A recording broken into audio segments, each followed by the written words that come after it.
해저 통신 케이블은 전 세계를 연결하는 데 필수적이다. 전 세계 거의 모든 대륙 간 인터넷 트래픽을 처리하며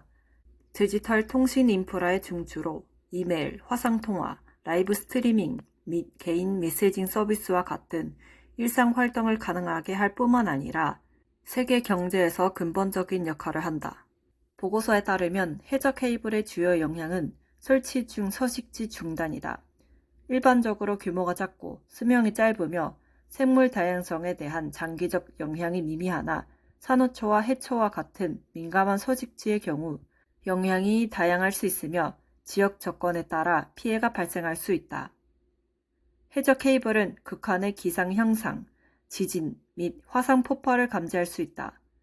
케이블 감지 기술을 통해 수중 분출 및 지진을 보다 정밀하게 모니터링할 수 있으며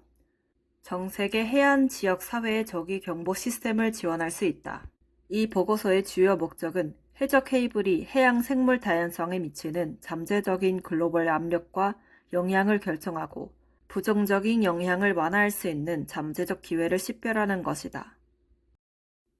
海底通信ケーブルは世界をつなぐ上で必要不可欠である。世界のほぼすべての大陸間のインターネットトラフィックを処理し、デジタル通信インフラの中核として、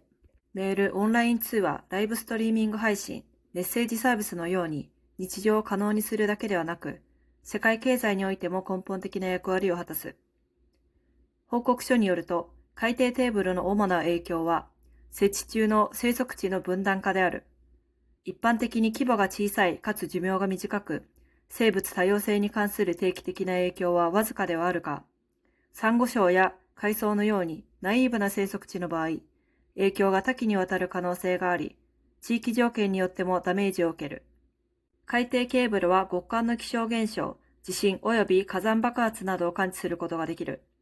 ケーブルの感知技術により、水中噴出及び地震をより精密にモニタリングすることができ、世界の海岸地域社会の早期警報システムをサポートする。本報告書の主な目的は、海底ケーブルが海洋、生物多様性に及ぼす国際的圧力と影響を判断し、マイナスの影響を緩和させることができる潜在的チャンスを見分けることである。